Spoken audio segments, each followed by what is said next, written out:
Hey, yes, ma'am. Governor DeSantis, you see the numbers, you see the straw polls. We know that you were running for governor. When will you decide whether to run for president? I don't do straw polls. They just put my name in these things, you know, it's just like, so, I mean, what am I supposed to do? Like, they sell merchandise and everything. I kind of like to get royalties on that. So we've got a lot more stuff that we're doing here. And so we're, obviously this budget was a huge thing. You know, it took us a long time to analyze every little line item. You know, these individual line items, when you go through it, it'll be in there. You don't necessarily know why it was there. Sometimes the legislator will say, here's why they did it. You got to look at the track record and all that stuff. So my staff did a great job analyzing all this, and of course we had to make decisions about some of these items, and we've been able to have I think really good budget. We did slim it down because it needed to needed to do that, but I think we're in really good shape. Just to follow up, are you considering running? I've addressed this so many times, so go ahead. Governor, developing right now, there are reports out that say your spokeswoman, Christine Cushall, registered as a foreign agent. Do you have any response to this? She's right behind you, so you can ask her. I have no idea.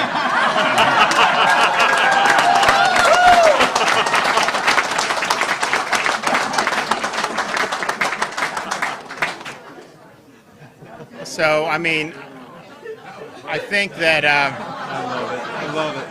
no, but I mean, look, I think you have some of these media outlets, like these legacy outlets in you know, out of D.C. and New York, and you know, anybody that's standing up and fighting back, which she has done, they want to smear, and so they will do hit pieces, and that's just how they do.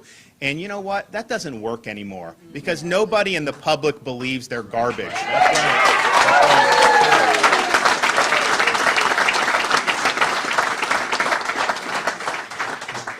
Are you considering a special legislative session, perhaps dealing with constitutional carry, and then also Anthony Sabatini called for an emergency special session to ban drag shows in front of children?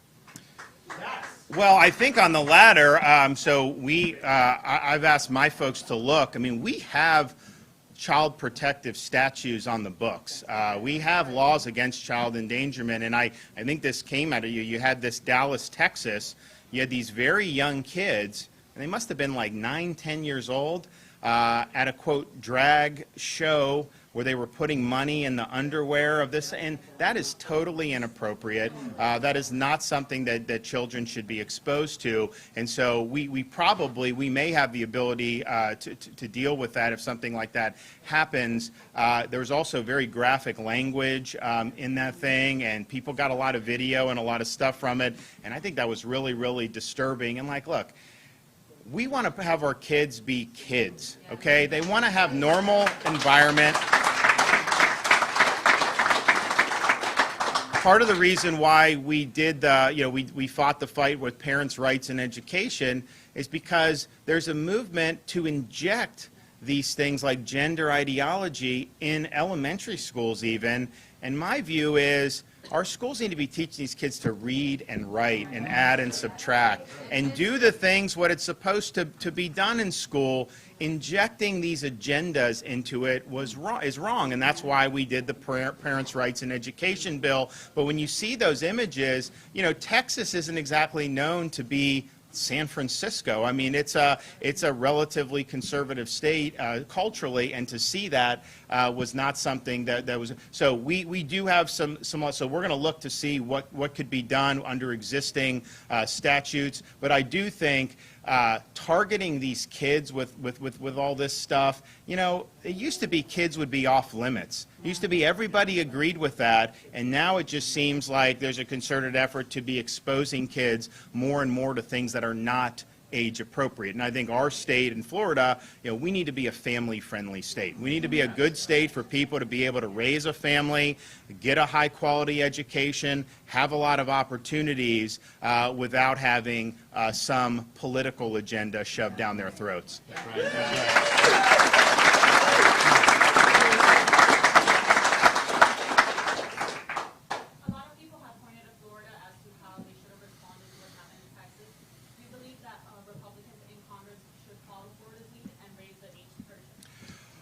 Well, I think that actually has been ruled unconstitutional even in California, and so I'm not sure that that is ultimately, and that was the issue I had with it when I was running. But I think if you look at what we've done with school security in Florida, with this budget now, we'll have done close to $750 million just since I've been governor on school security. And so you saw with Parkland, I think one of the things, and we work with a lot of the Parkland parents. I mean, people like Ryan Petty, Andy Pollock, all that, and the failures of both law enforcement and the school system, I think were really, really difficult, because obviously you don't want to see anything happen, but if something could have been prevented by holding this guy accountable when you had all these different opportunities to do it and you don't, that's a problem. And so we wanted to make sure that we were providing the resources necessary so that these are not going to be good places to go. If you're one of these nut jobs,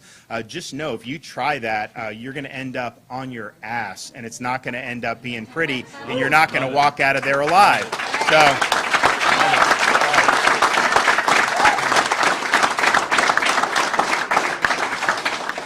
So we've done that, and I think we've really led the way on focusing on making our schools safe. I think we've also done a lot with mental health, and that spans a variety of things. I mean, traditional mental health is just people going through normal things in life. They're not a danger to the community, most people that need mental health services. But you do have some people that are really just off their rocker, and you need an intervention when you have that. I mean, honestly, they used to have people would go to these insane asylums, and it was something that these are folks that couldn't function in society. They were a danger to the community, and then they were basically committed. We've kind of deinstitutionalized that now, so you really need to have a concerted effort to be able to have interventions to identify some of the people who are not safe to be around the community. And it can involve firearms, but it can involve way more ways where these folks can be able to harm. And so these types of people who are doing things, targeting kids,